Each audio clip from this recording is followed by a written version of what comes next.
The question of possession by vital beings has been sensationalized to such an extent in modern society, with an entire genre of motion pictures depicting such things in an extreme way, that it is difficult to have a serious discussion and review of whatever reality underlies these sensational tales.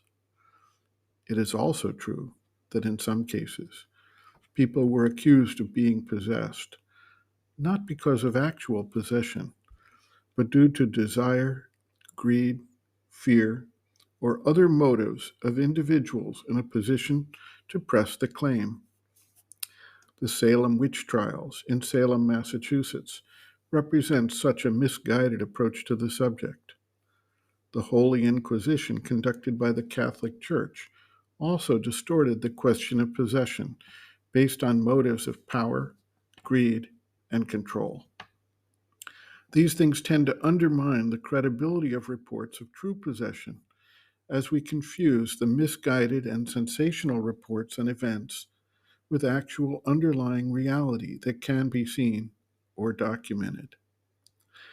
In this light, the mother details experiences she had in relation to cases of possession.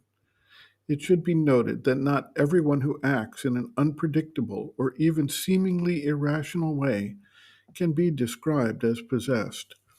There are numerous potential causes of extreme unorthodox behavior that cannot be chalked up to this cause.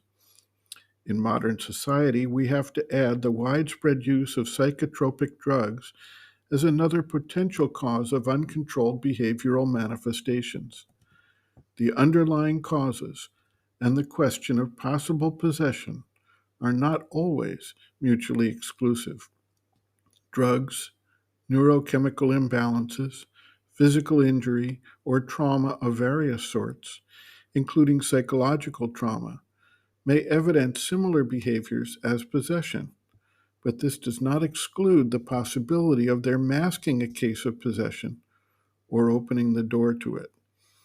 Careful study and review must be undertaken to do an accurate differential diagnosis with potentially multiple layers of involvement to bring about the manifested behavior suspected of being cases of possession. A disciple asks, are mentally deranged people possessed?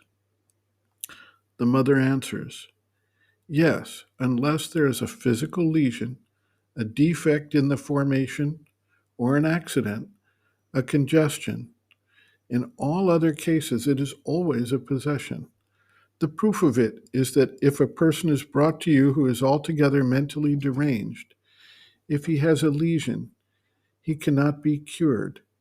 While if there is no physical lesion, if it is a possession, then one can cure him.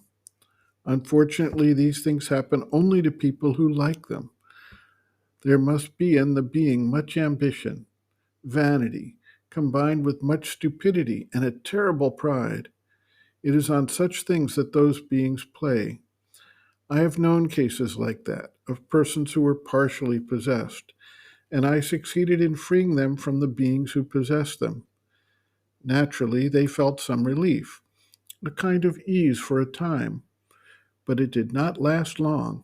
Almost immediately it wore off, and they thought, now I have become quite an ordinary creature, whereas before I was an exceptional being.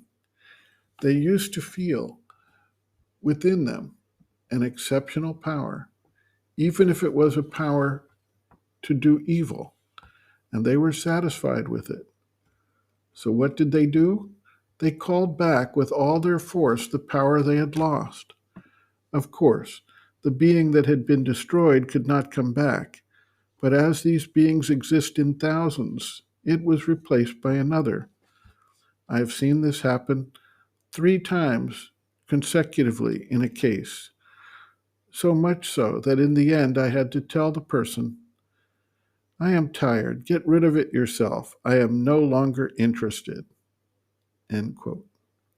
Reference, Sri Aurobindo and the Mother, The Hidden Forces of Life, Chapter 5, Occult Forces, pages 116 to 117.